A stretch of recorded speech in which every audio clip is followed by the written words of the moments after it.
ሊሰማ ኢየሱስ ዳግም ይመጣ።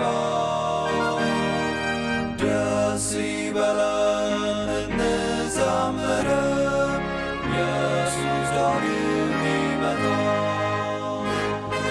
ይመለሳል ይመለሳል ኢየሱስ ዳግም ይመጣ።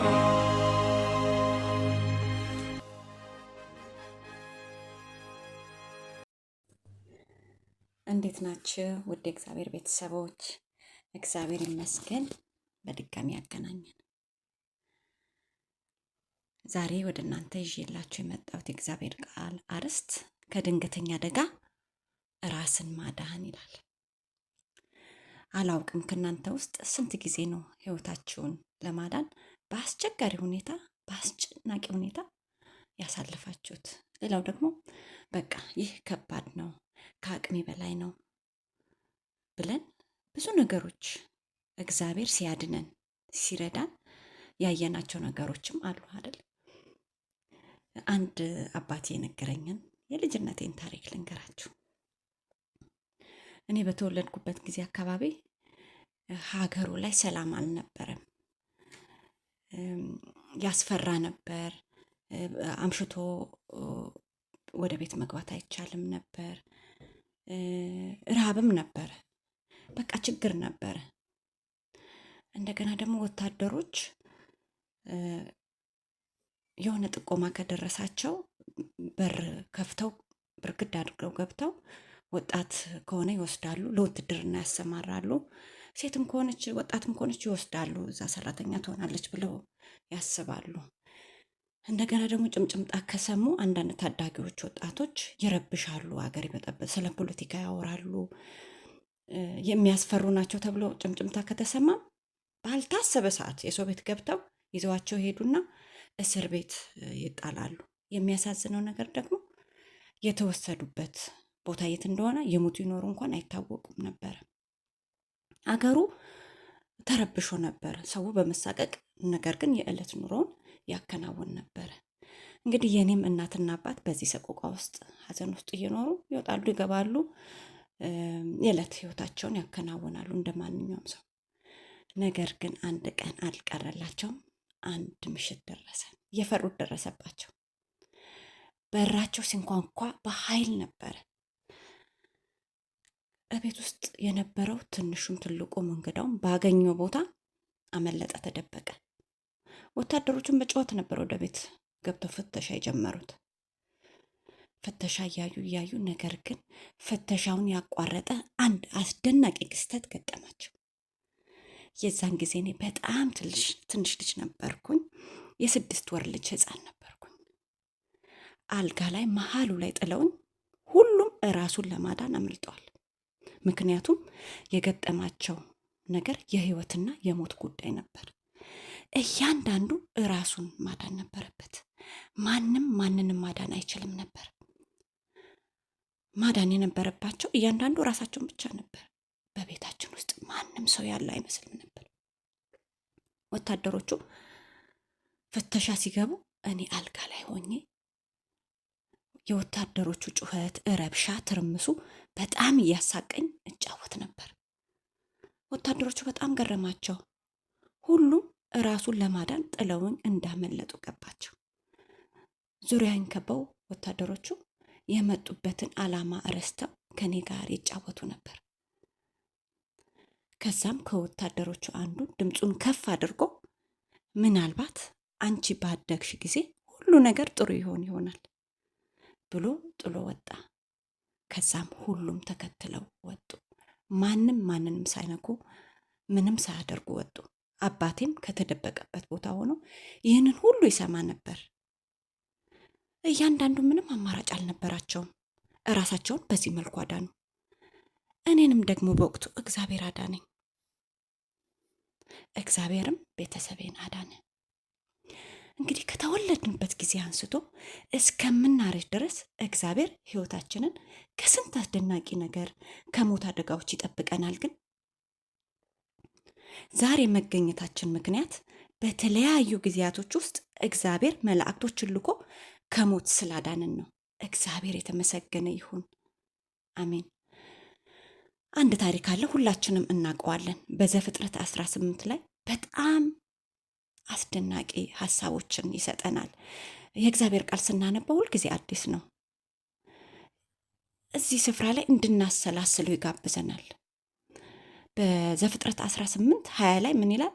እግዚአብሔርም አለኝ የሰዶምና የገሞራ ጩኸት እጅግ በዝቷልና ኃጢአታችሁም እጅግ ከብዳለችና እንግዲህ ወደ እኔ እንደመጣሽ እንደ ጩኸቷ አደርገው እንደሆነ ወርጄ አያለሁ አለ።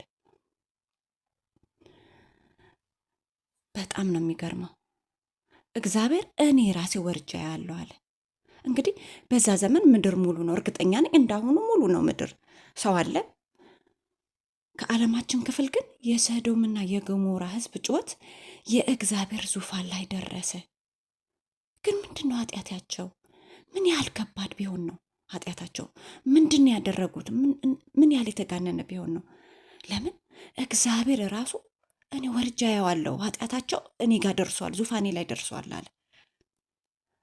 እግዚአብሔር ለአብርሃም ሰዶምና ገሞራ ብሎ ሲጠራለት አንድ ነገር ትዝ አለው። አብርሃም የወንድሙ ልጅ ሎጥ በዛ ስፍራ ይኖራል። ብዙ ንብረቶች እንዳሉት ያውቃል። የተመቻቸ ሁኔታ እንደሚኖሩ ያውቃል። የተከበረ 2 ልጆች ሴት ልጆች እንዳሉት ያውቃል። እነዚህ ሴት ልጆች ደግሞ እጮኞች እንዳላቸው ያውቃል። ዘፍጥረት 18:23 አብርሃምም ቀረበ አለው፣ ጻድቁን ከኃጢአተኛው ጋር ታጠፋለህን አለው። አብርሃም በጣም ደነገጠ። ምክንያቱም እንዴት ጻድቁን ከኃጢአተኛው ላይ ጋር አብረህ ታጠፋለህ ብሎ አብርሃም ለእግዚአብሔር ጠየቀው። እግዚአብሔርም ለአብርሃም አለው፣ ጻድቅ ካለ አላጠፋም አለው። እግዚአብሔር መጥቶ ይህንን ጥያቄ ለእያንዳንዳችን ቢጠይቀን ምንድን ነው የምንመልሰው? እኔ በጣም አስብ ነበር። ብዙ ጥሩዎችን አውቃለሁ፣ ብዙ ጥሩ ሰዎችን አውቃለሁ። እንደውም ጻድቅ ነው ይጸድቃሉ ብዬ የምላቸው መልካም ሰዎችም አሉ። አብርሃም ጻድቅ እንዴት ይጠፋል ብሎ እርግጠኛ የሆነ ይመስላል። ምክንያቱም ብዙ ጥሩ ሰው ያውቃል። ሎጥም ለሱ ጥሩ ሰው ነው። ከእግዚአብሔር ጋር ንግግሩን ጀመረ።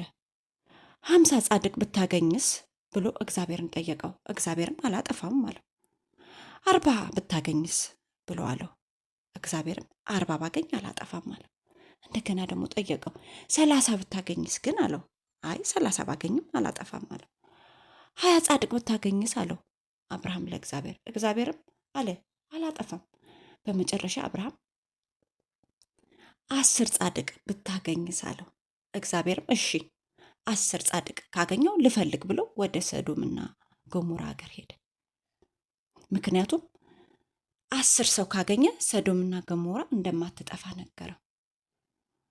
በዘፍጥረት 13:10 ላይ ምን ይላል? ሎጥም ዓይኑን በዮርዳኖስ ዙሪያ ያለውን አገር ሁሉ ውሃ የሞላበት መሆኑን አየ። እግዚአብሔር ሰዶምና ገሞራን ከማጥፋቱ አስቀድሞ ዙአር ድረስ እንደ እግዚአብሔር ገነት በግብፅ ምድር አምሳል ነበረ። የሰዶምና ገሞራ ሀገር ከመጥፋቷ በፊት በጣም የምታምር የቤት ግንባታዎች ያሏት፣ በተለያዩ ጥበበኞች ስዕሎች ያሸበረቁ እንደነበሩ ይነገራል። እሱ ብቻ አልነበረም። እግዚአብሔር ራሱ አትክልቶችን የተከለበት ቅንጦት የሆኑ እጽዋቶች፣ የሚያማምሩ ከለር ያላቸው መናፈሻዎች፣ ለመብል የሚያገለግሉ አትክልቶች እንደነበሯቸው እናያለን። እሱ ብቻ አልነበረም፣ ጥሩ የገበያ ቦታ እንደነበረም ይነገራል። ሎጥ ይህንን ኤደን ገነት የሚመስል ስፍራ ለራሱና ለልጆቹ መረጠ። ይህ ስፍራ ይስማማኛል፣ በቀላሉ ልጆቼን አሳድጋለሁ፣ እኖራለሁ ብሎ መረጠ። የእግዚአብሔር መላእክቶች በፍጥነት ወደ ሶዶምና ገሞራ ተላኩ። እግዚአብሔር ከሰማይ ወርዶ ተመለከተ። እግዚአብሔርን የሚፈራ የእግዚአብሔርን ስም የሚጠራ ሰው አላገኘም። ኃጢአትን በድፍረት የሚያደርግ ሰው ብቻ እንዳለ ተመለከተ።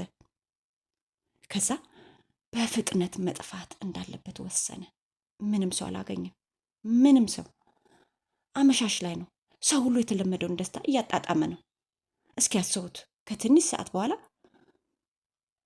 የሚሆነውን የሚያውቅ ማንም ሰው የለም። ሰው ሁሉ እንደተለመደው ይጨፍራል፣ ይስቃል፣ ይበላል፣ ይጠጣል፣ የሚተኛውም ተኝቷል። አጋጥሟችሁ ያውቃል? ሁሉ ነገር እንደተለመደው እያከናወናችሁ የዕለት ተግባራችሁን የተለመደ ሁኔታ እየፈጸማችሁ መጥፎ ዜና ቢነገራችሁስ ምንድን ነው የሚሰማችሁ?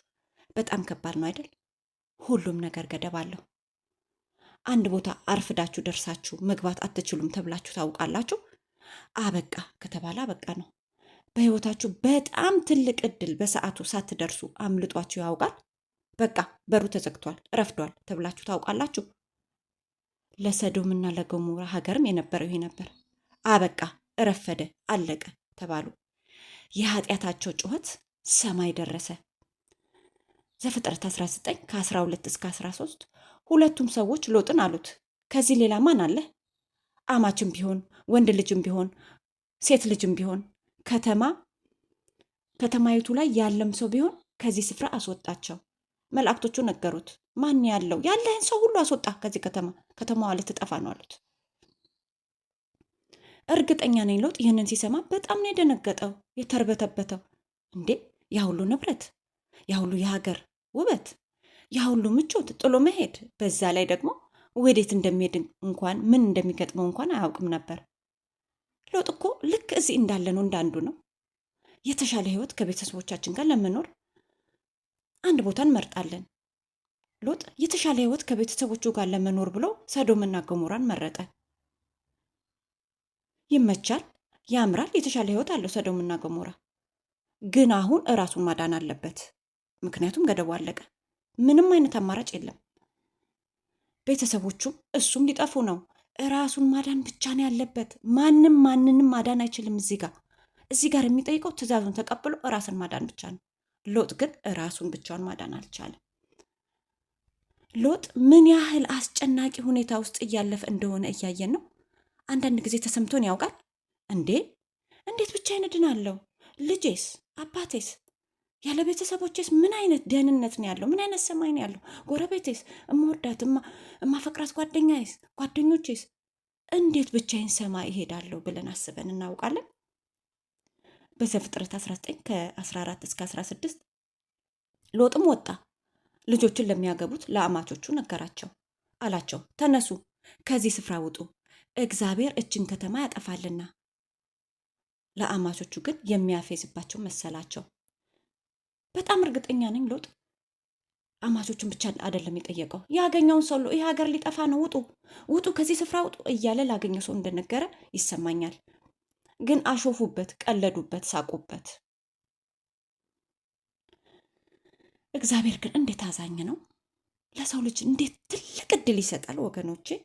ግን ኃጢአተኛ ቢሆኑም እነዚህ የሶዶምና ገሞራ ሰዎች እግዚአብሔርን ቢያሳዝኑትም አገሪቱ ልትቃጠል ስለሆነ ከዛ መውጣት የፈለገ ሁሉ መውጣት ይችላል አለ። ሂድ፣ ያገኘውን ሰው ጠይቅ፣ ሴትም ቢሆን ወንድም ቢሆን ትልቅ ስም ቢሆን ትልቅ ሰውም ቢሆን ሂድ ጠይቅ ብሎ ነው እግዚአብሔር የነገረው። ሎጥ የሰዶምና ገሞራ ሰዎች እንዳይጠፉ ሄዶ ጠየቀ። ዘመድ ጓደኞች ግን ቀለዱበት። መገመት እንችላለን ሎጥ ምን ያህል ከባድ ሁኔታዎች እያሳለፈ እንደነበር። ሎጥ አልተጠራጠረም። አገሪቱ ልትጠፋ እንደሆነ አምኗል፣ ተቀብሎታል። ግን ጥሎ መሄድ ከበደው። አሁን እንግዲህ እዚህ ጋር የሚጠይቀው ከባድ ጥያቄ አለ። ህይወትን ለማዳን መምረጥ ብቻ። አንድ ሰው በጣም ታሞ ሊሞት ሲመስለው ተጨንቆ መጀመሪያ አምቡላንስ ነው አይደል የሚጠራው? ሎጥ እዚህ ጋር የገጠመው አንድ ድንገተኛ ነገር ነው። ህይወቱን ለማዳን መሮጥ፣ ማምለጥ ብቻ ነው ያለበት። በዚህ ጊዜ በጣም አስፈላጊው ነገር፣ ምንም አማራጭ የሌለው ነገር ህይወትን ማዳን ብቻ ነበር። መላእክቶቹ ሎጥን ፈጥኖ እንዲወጣ ነበር የነገሩት። ቀስ በል፣ ተረጋጋ፣ ምንም ችግር የለም አላሉትም። ብዙ ጊዜ በመንፈሳዊ ህይወታችን ቸል የምንላቸው ነገሮች አሉ። ቸልተኝነት ማለት ለመንፈሳዊ ህይወታችን የጀመርነውን ዘላለማዊ ህይወት እንዳንጨርስ መንገድ ላይ የሚያስቀረን ታላቅ ጠላታችን ነው ወገኖች። በዕብራውያን 2 ከ1 እስከ 2 ምን ይላል? ስለዚህ ከሰማነው ነገር እንዳንወሰድ ለእርሱ አብልጠን ልንጠነቀቅ ያስፈልገናል። በመላእክት የተነገረው ቃል ጽኑ ከሆነ መተላለፍና አለመታዘዝም ሁሉ የጽድቅን ብድራት ከተቀበለ እኛስ ያለውን ታላቅ መዳን ቸል ብንለው እንዴት እናመልጣለን? ወገኖች የምናጣው እኮ ቤት አይደለም፣ መኪና አይደለም፣ የምናጣው ዕቃ አይደለም፣ ንብረት አይደለም፣ ያጠራቀምነው ነገር አይደለም። ይህ የዘላለም ሕይወት ጉዳይ ነው። ችላ የሚባል ነገር አይደለም። በጣም ሊያስጨንቀን ሊያሳስበን የሚገባ ነገር ነው። ይህ የሞትና የመኖር ጉዳይ ነው። ግን አንድ ነገር እናስብ፣ አንድ ነገር እስኪ እናስታውስ ለሰከንዶች። በጣም በሚያስገርም ሁኔታ እግዚአብሔር ስንት ጊዜ ነው ሕይወታችንን ከሞት ያተረፈው? ከተወለድንበት ጊዜ አንስቶ እስካሁን እስካለንበት ድረስ እንደገና ደግሞ ለወደፊቱ ደግሞ እስከምንሞትበት ጊዜ እግዚአብሔር ከስንት ነገር ነው የሚያድንን። እያንዳንዳችን ብናወራው ጊዜ አይበቃንም፣ እርግጠኛ ነኝ። ከተለያዩ ሞት አደጋዎች አይናችን እያየ መላእክቶችን ልኮ አድኖናል። በስንት ተአምር ነው ተርፈን ዛሬን ያለ ነው። እግዚአብሔር ለሎጥና ለቤተሰቦቹ ስላሰበላቸው እንዳይጠፉ እጃቸውን ይዞ ከዛ ቦታ አስወጣቸው። እንዴት ከባድ ነው ግን ካለንበት የተደላደለ ልምድ ወጥቶ ትክክለኛ መንገድ ላይ መጓዝ ዋጋ ያስከፍላል። ሎጥን ዋጋ አስከፈለው። መላእክቶቹ እጃቸውን ይዘው ከወጡ በኋላ ምን አሏቸው? ዘፍጥረት 19:17 ወደ ሜዳም ካወጧቸው በኋላ እንዲህ አለው፣ ወደ ኋላም አትይ፣ በዚያ ዙሪያ ሁሉ አትቁም፣ እንዳትጠፋም ወደ ተራራው ሸሽተህ አምልጥ። ሎጥ ግን በጣም በሚያሳዝን መልስ መለሰላቸው። በጣም በሚያሳዝን ሁኔታ ዘፍጥረት 19:19 ምን ይላል? ሎጥ ምን አለ? እነሆ ባሪያ በፊት ሞገስ አግኝቷል። ነፍሴን ለማዳን ያደረግከው ምሕረትንም አብዝተሃል። ክፉ እንዳያገኘኝ እና እንዳልሞት ወደ ተራራ ሸሽቼ አመልጥ ዘንድ አልችልም። በቃ ያደረግከው ነገር አስደናቂ ነገር ገርሞኛል። እግዚአብሔር ሆይ እንደውም እኔ ስንቀራፈፍ፣ እንደውም እኔ ይህን የመሰለ አገር እንዴት ጥዬ እሄዳለሁ ብዬ ሳስብ ሳሰላስል ሰውን ስጠይቅ ያ ሁሉ የጭንቀት ጊዜ አይሆንም ብለህ እጄን ይዘህ አውጥተኸኛል ከዛ ቦታ። ግን አንድ ነገር ልለምንህ፣ ወደ ተራራ መውጣት አልችልም። ከዚህ ከተመቻቸው ቦታ ከምታምረው ከሰዶምና ገሞራ አገር ትንሽየውን አታጥፋብኝ፣ እዛ ልኖር ብሎ እግዚአብሔርን ጠየቀው። አዎ አውቃለሁ አለ ሎጥ። አንተ እግዚአብሔር ጥሩ አይደለህም ብትለኝም፣ ጥሩ አይደለም ይሄ ቦታ ብትለኝም፣ እኔ ግን እዚህ መኖር እፈልጋለሁ፣ እወደዋለሁ። ምን ላደርጋለሁ? እግዚአብሔር ለሎጥ ምን አለው? በዘፍጥረት 19:21 ላይ የተናገርካትን ከተማ አላጠፋውም። እነሆ በዚህ ነገር የለመነኝን ተቀብያለሁ፣ ተስማምቻለሁ። ያቀረብክልኝን ነገር ተስማምቻለሁ። በቃ አላጠፋትም፣ እዛ እኖራለሁ። እግዚአብሔር አምላክ እግዚአብሔር ግን ምን ያህል ማህሪ ደግ አምላክ ነው እየተመለከትን ነው። ለሰው ልጆች በምናልፍበት ሁሉ ሊያድነን ወስኗል። ወገኖቼ በመረጥነው መንገድ፣ በመጥፎ መንገድ በመረጥነው መንገድ፣ በዛ መንገድ ላይ መጥቶ ሊያድነን ዝግጁ ነው። እዛ ላይ ቆሞ ይጠብቀናል። ሌላው እዚህ ጋር በጣም የሚያሳስበው ነገር ወደኋላ መመለስ የሚያመጣውን ችግር ይነግረናል። ወደኋላ ማየት መንፈሳዊ ሕይወታችንን ያጨልማል፣ ወደ ሞት የሚወስድ የሚገል መርዝ ነው። አንዳንድ ጊዜ ትዝ የሚሉን ነገሮች አሉ አይደል? ባለፉት ያሳለፍናቸው ነገሮች እናስባለን። ወይኔ በዛ ወቅት እንደዚህ አድርጌ ከጓደኞቼ ጋር የሚያስቁ ወሬዎች ስናወራ፣ ቀልዶችን ስናወራ፣ አቤት ያ ጊዜ የዛ ወቅት እንዴት ይናፍቃል! እንዴት የሚያስደስት ጊዜ ነበር! አቤት ትዝታ! ወደኋላ ተመልሰን ልናስብ እንችላለን። እግዚአብሔር የሎጥን ሚስት ምን አላት? ወደኋላ አትመልከች አላት። ወደኋላ ተመለከተች፣ ጠፋች። ግን የሎጥ ሚስት ወደኋላ ለምንድን ነው የተመለከተችው? የሎጥ ሚስት የሶዶምና የጎሞራ ሀገር ስትጠፋ መላእክትን ትእዛዝ በመጣስ ወደኋላ ዞር ብላ ተመለከተች። ምክንያቱም በጥንካሬና ቆራጥ በመሆን በመልፋት ያፈራችውን የቀድሞ ማህበራዊ ህይወቷን ቁሳዊ ንብረትን በመናፈቅ የተነሳ ነው። ወገኖቼ ማህበራዊ ህይወት መገንባት፣ ዓለም ውስጥ ያለውን ነገር መለማመድ በጣም ነው ዋጋ የሚያስከፍለው። ምክንያቱም እምነታችንን ማጣት የከተማውን ክፋትና ያለበትን ነገር ለመተው በጣም ነው የሚከብደው። የሎጥ ሚስት እምነትን አሳጣት። የከተማው ክፋት ያለበት ሁኔታ ለመተው አለመፈለግን ወሰነች። በቃ አልተውም አለች። ከዓለም ጋር ስለተጣመረች ንብረቶቿንና ትዝታዎቿን እና የሰዶም አኗኗር መተው አልቻለችም። አለመታዘዝና አለማመን ከውስጡ አወጡ። የተሰጣትን ግልጽ ማስጠንቀቂያ አልታዘዝም አለች። ይህ የሚያሳየው ዓለማዊ ነገሮች ላይ ሙጭጭ ብሎ መቆየት አደጋ በዚህ ልክ ከባድ ሞትን እንደሚያደርስ ያሳያል። ወደ ኋላ መመልከት ከመጥፋት ውጭ ምንም አይነት መፍትሄ የሌለው ዘላለማዊ ሕይወትን የሚያሳጣ ነገር ነው። ወገኖች ወቅቱ ያስታውቃል። በዚህ ባለንበት ዘመን ብቸኛው የምድር መፍትሄ እግዚአብሔር ብቻ ነው። በዘፍጥረት 19:17 ላይ እንደሚለው ወደ ሜዳም ካወጣቸው በኋላ መላእክቱ ራስህን አድን፣ ወደ ኋላም አትይ፣ በዚህም ዙሪያ ሁሉ እንዳትጠፋ ወደ ተራራ ሸሽተህ አምልጥ። ይህ መልእክት እንግዲህ ይህ ጥቅስ ለእያንዳንዳችን ነው ወገኖች። ዛሬ በህይወት ያለነው ራሳችንን እንድናድን ነው። ዛሬን በህይወት ያለነው እግዚአብሔር ከማይወደው ህይወት እንድንወጣ ነው። ዛሬን በህይወት ያለነው ካስቸገረን ነገር እንድናመልጥ ነው። ዛሬን በህይወት ያለነው ወደ ኋላ እንዳንመለከት ነው። ዛሬን በህይወት ያለነው የዘላለማዊ ህይወት የሚያስቀረንን ተመልሰን እንዳናየው ነው። ዛሬን በህይወት ያለነው ባለንበት ቆመን እንዳንቀር ነው። በመንፈሳዊ ህይወታችን አድገን እንድናሳይ፣ ለሌሎች እንድንመለከት፣ ለሌሎች የእግዚአብሔርን ኃይል እንድናሳይ፣ ቃሉን እንድንመረምር፣ እንድናጠና ነው። በሁሉ ነገር መንፈስ ቅዱስ ልኮ እንደሚረዳን እግዚአብሔር ቃል ገብቶልናል። ዮሐንስ 14:15-16 ምን ይላል? ብትወዱኝ ትእዛዜን ጠብቁ፣ እኔም አብን እለምነዋለሁ ለዘላለም ከእናንተ ጋር እንዲኖር ሌላ አጽናኝ ይሰጣቸዋል። የክርስትና ህይወት ቀላል እንዳልሆነ ነግሮናል። በምናልፍበት ትግል ውስጥ ሁሉ ብቻችንን እንዳልሆንም ጌታ በተደጋጋሚ በቃሉ ነግሮናል። እግዚአብሔር ሁል ጊዜ እንደ ቃሉ ነው። ሌላም ቃል ገብቶልናል እኮ በአንደኛ ቆሮንጦስ 2:9 ነገር ግን ዓይን ያላየችው ጆሮም ያልሰማው በሰውም ልብ ያልታሰበው እግዚአብሔር ለሚወዱት ያዘጋጀው ተብሎ እንደተጻፈ እንዲሁ እንናገራለን። እግዚአብሔር ባዘጋጀልን በዚህ ስፍራ በአንድነት ከማይቆጠር ህዝብ ጋር እናመልካለን፣ እንዘምራለን። አሜን። ይህንን ደግሞ እናምናለን፣ እንጠባበቃለን። ለዛ ለአስደናቂው ቀን እግዚአብሔር ያበቃናል። እግዚአብሔር ይባርካችሁ። አሁን እንግዲህ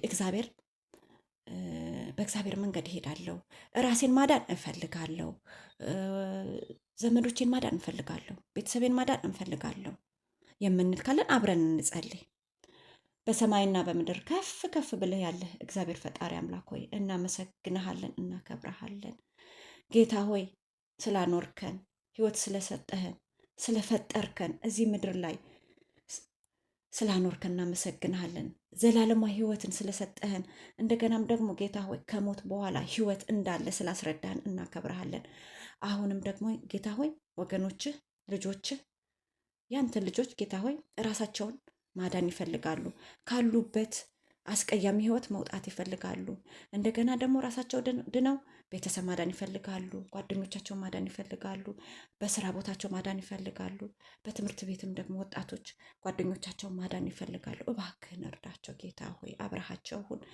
በፈለጉበት በፍላጎታቸው በሚያስጨንቃቸው ሁሉ ጣልቃ ግባ ጌታ ሆይ። አስቀድማችሁ የእግዚአብሔርን መንግስትና ጽድቅ እሹ እንዳልከው ያንተን መንግስት እንዲሹ ጽድቅን እንዲሹ አግዛቸው ጌታ ሆይ። ጸሎታችንን ስለሰማህን ተመስገን። በሕያው ልጅህ በጌታ በኢየሱስ ክርስቶስ ስም እንለምንሃለን። አሜን፣ አሜን፣ አሜን። ተባረኩ። እግዚአብሔር አምላክ ይባርካችሁ።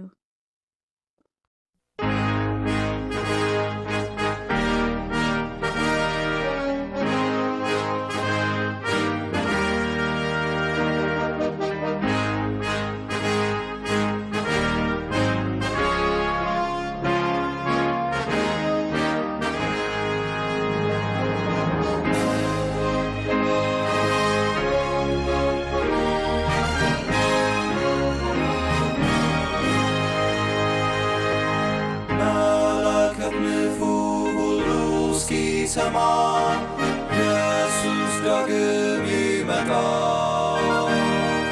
ደስ ይበለን እንዘምር፣ ኢየሱስ ዳግም ይመጣል። ይመለሳል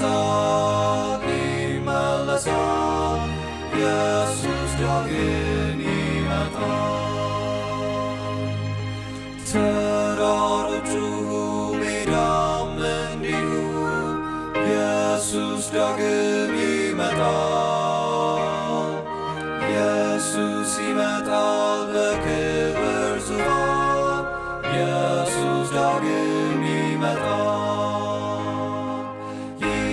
ይመለሳል፣ ይመለሳል። ኢየሱስ ዳግም ይመጣል። ፍጥረቱ ሁሉ ይናገረናል። ኢየሱስ ዳግም ይመጣል። እስከ ባህር ዳር ሁሉ ያየዋል። ኢየሱስ ዳግም ይመጣል።